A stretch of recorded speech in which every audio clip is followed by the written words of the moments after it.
Good day. We are Group 2 and we will be talking about the Western Influence Group. Good day, I'm Jenny Rose MACASLING. So for today's presentation, we're gonna tackle about Pandanggo Rinconada. First is introduction. This dance originated from Nabua, Camarines Sur. It is called Pandanggo Rinconada because it is favorite dance of the people of the Rinconada district. It is danced by old and young people during Christmas season. Young boys and girls usually perform this during veladas. Pandanggo Rinconada is one of the Philippine Christmas dances, expressive of the Christmas season practiced in certain regions in the Philippines.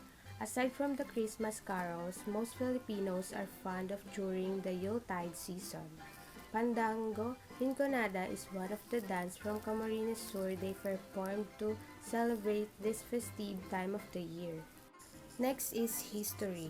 Pandanggo Rinconada, another dance from the province of Bicol, has no religious element but is a favorite dance during the Yuletide season.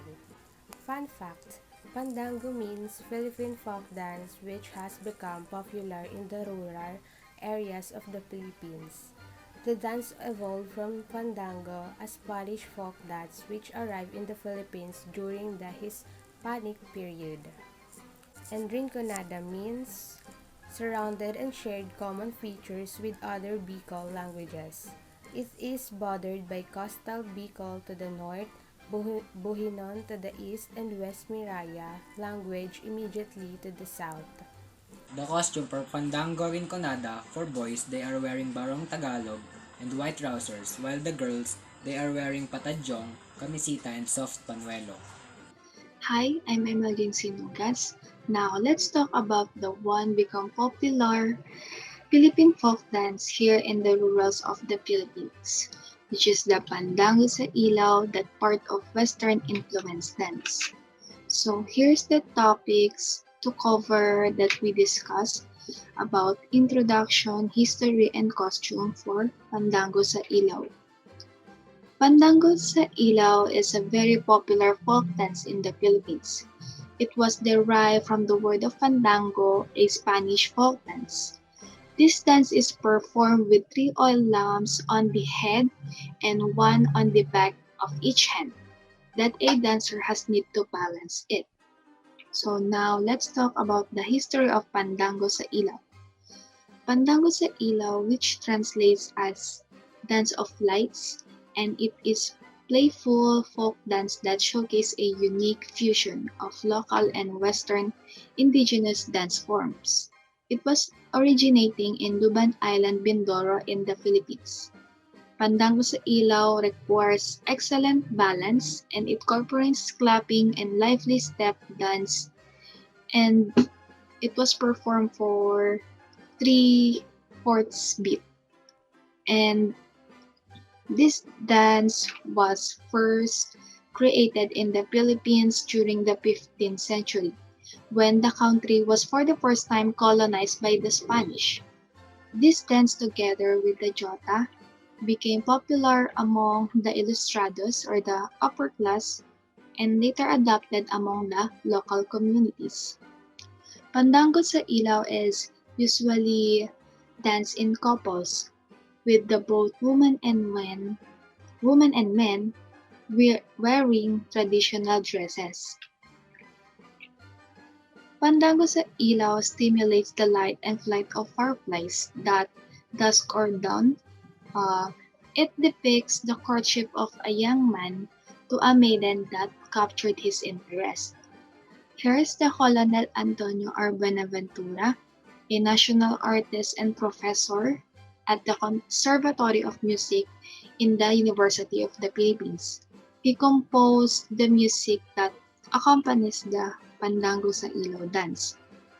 Now, the core of popular festival in Oriental Mindoro is this traditional Philippine dance.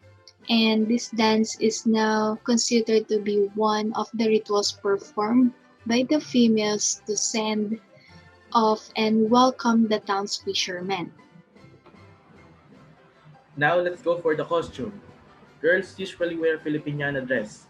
an official gown in the Philippines, and the boys should wear a pants and camisa chino.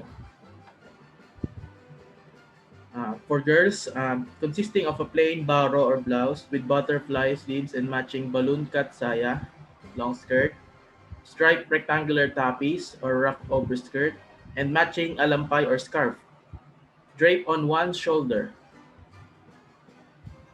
For boys, camisa chino is just a plain long sleeve upper dress for male.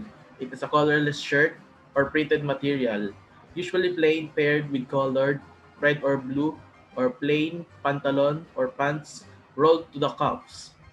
Red or blue panyo, knicker dancers perform barefooted.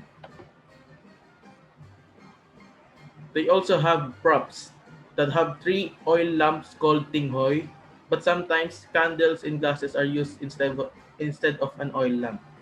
The female dancer gracefully and skillfully dances with three tinghoy or oil lamps, one on the head and two on the back of each hand. Okay. Hey everyone! Today I tackle about the introduction of Pandanggo sa Sambalilo. Pandanggo sa Sambalilo, Philippine folk dance. Points of discussion, topic to be covered, introduction, history, and costume.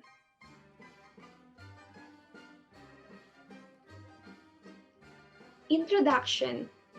Pandanggo is a folk dance which has become popular in the rural areas of the Philippines. The dance evolved from Fandango, a Spanish folk dance which arrived in the Philippines during the Hispanic period. In the early 18th century, any dance is considered jovial and lively was called Pandanggo. There are many versions of this dance. Each locality has its own versions. Local dancers have many ways of doing the Pandanggo, but there is one thing is common between different versions. They have a gay and spiritually figures. This version, called Pandanggo sa Sambalilo, is a very interesting courtship dance from Kamiling Parlak, involving a hat. Teasing and flirting with a lot of improvised movements make the dance exciting and playful. Some of boy tries to impress the girl by picking up the hat from the floor by his head, unaided by hands while doing a back bend or bridge stand. The term of Sambalilo originated from Spanish word sombrero, which means hat. Hi guys, I'm here to tackle about the history of Pandanggo sa Sambalilo. It is surprising to think that barely 2 decades earlier, young Filipino men's fashion consisted of colorless camisa with a button front paired with a drawstring pants that can easily be rolled up for work purposes. For more formal occasions, the sheer barong woven from the delicate juicy or piña fabric was worn on top, matched with a pair of pantalon de fina lana, the versatile native wear, which was perfect for the Philippine weather, was embellished with embroidery of the most wondrous variety. Mestizos and ilustrado adantes favored European men's fashion, often incompatible with the tropical heat. But such fashion was to change dramatically with the coming of our new masters, the Americans, who brought a whole cabinet of stylistic influences that would hasten and alter the Philippine dressing tradition. The American or Americana became ubiquitous in urban streets and in schools, where it became a standard piece of wardrobes for men in the 1920s. Schoolboys began to shedding their plain, long-sleeved, button-up drill shirts with the standing collars and began donning the classic white or black Americana. The suit had open, thin lapels and was worn over a close-neck collared shirt, hence the term Americana Cerrada with a tie. Men's fashion during that time featured the coat match with high-waisted, slim-fit white trousers, locally called baston.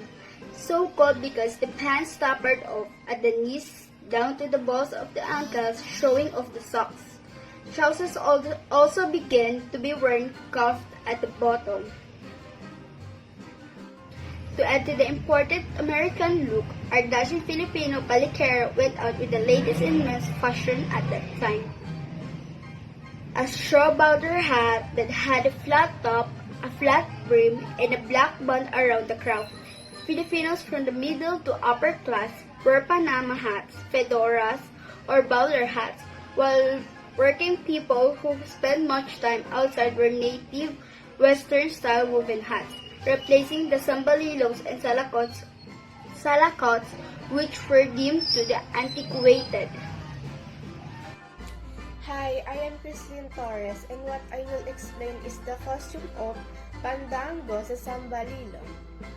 This version called Pandanggo sa Sambalilo is a very interesting courtship dance from Kabiling Tarlac involving a hat, teasing and flirting with a lot of improvised movements make the dance exciting and playful.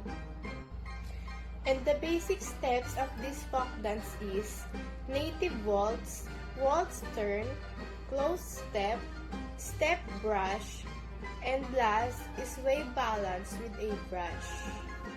Girls, Balintawak ensemble costume. The balintawak is a traditional Filipino costume that has shortened skirt with fluffy butterfly short sleeves, plaid textile and low-cut bodies, and at times plenty of ornate embroidery. It was worn during picnics and other joints into the countryside. Boys, barang kamisachino and colored pants, sambalilo, barefooted, /sandals. A camisa de chino is a colorless Chinese shirt worn under the barong Tagalog, the national costume of the Philippines for men. Kamisa can also refers to a thin transparent blouse with flowing sleeves worn by women.